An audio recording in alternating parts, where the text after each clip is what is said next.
ಬೆಳಗಿಂದ ಉತ್ಸಾಹದಲ್ಲಿ ಎಲ್ಲ ನಗರ ದರ್ಶನ ಆಗೋಯ್ತು. ರಾತ್ರಿ ಆಗ್ತಿದ್ದಂಗೆ ಉಳಿಯೋದು ಎಲ್ಲಿ ಪ್ರಶ್ನೆ ಅಂತ. ಆಮೇಲೆ ಇನ್ನು ಟಿಪಿಕಲ್ ಭಾರತೀಯನ ಹಾಗೆ ರೈಲ್ವೆ ಸ್ಟೇಷನಲ್ಲಿ ಕೂತ್ಕೊಂಡ್ಬಿಡೋಣ ಅಂತ ಅಲ್ಲೊಂದು ಸಣ್ಣ ರೈಲ್ವೆ ಸ್ಟೇಷನ್, ಅಲ್ಲಿ ಕಲ್ ಬೆಂಚ್ ಮೇಲೆ ಇನ್ನೊಬ್ಬ ಮನೀಶ್ ಅಂತ ಒಬ್ಬ ಗುಜರಾತಿ ಹುಡುಗ, ನಾನು ಅವನು ಕೂತ್ಕೊಂಡ್ವಿ. ಅವನು ಎಲ್ಲ ಕಡೆ ಹೋಗಿ ಕೇಳ್ಕೊಂಬಂದ, ರೂಮ್ಸ್ ಇಲ್ಲ ಅಂದರು.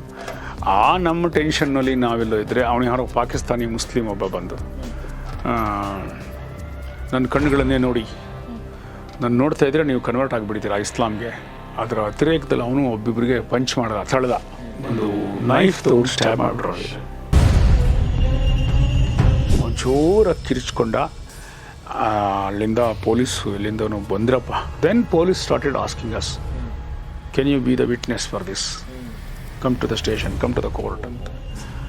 ಕೆಲವು ದೇಶಗಳಲ್ಲಿ, ಸೌತ್ ಆಫ್ರಿಕಾ ಆಗಲಿ, ಟಾನ್ಝೇನಿಯಾ, ನೈರೋಬಿ ಇಂಥ ದೇಶಗಳಿಗೆ ಹೋದಾಗ, ಸೌತ್ ಆಫ್ರಿಕನ್ ಕಂಟ್ರೀಸ್ಗಳಿಗೆ, ಈಜಿಪ್ಟಲ್ಲಿ ಖೈರೋ, ಇಲ್ಲೆಲ್ಲ ಸಂಜೆ 4 ಗಂಟೆ 5 ಗಂಟೆ ಸೂರ್ಯಾಸ್ತ ಆದಮೇಲೆ ಹೊರಗಡೆ ಓಡಾಡಬಾರ್ದು. ಬಟ್ ಮೌರಿ ಜನಾಂಗದ ಒಬ್ಬ ಯುವಕ ನನಗೆ ಅವನು ಹೇಳ್ತಾ ಇದ್ದ, ಅವರಲ್ಲೊಂದು ನಂಬಿಕೆ ಅಂತೆ, ಕಾಡಿನಲ್ಲಿ ಏನಾದರೂ ಒಂದು ಮರ ಕಡಿಬೇಕಾದ್ರೆ ಅವಳು ಕಾಡಿನ ದೇವತೆ ಇರ್ತಾಳೆ ಒಬ್ಬಳು, ಅವಳನ್ನು ಕೇಳಬೇಕು ಪರ್ಮಿಷನ್ನು. ಅವಳು ಹೇಳ್ತಾಳೆ, ಈ ಮರ ಕಡಿಬೇಕಾ ನೀನು, ಇಂಥ 10 ಮರ ನೆಡು, ಆಮೇಲೆ ಕಡಿ ಅಂತ.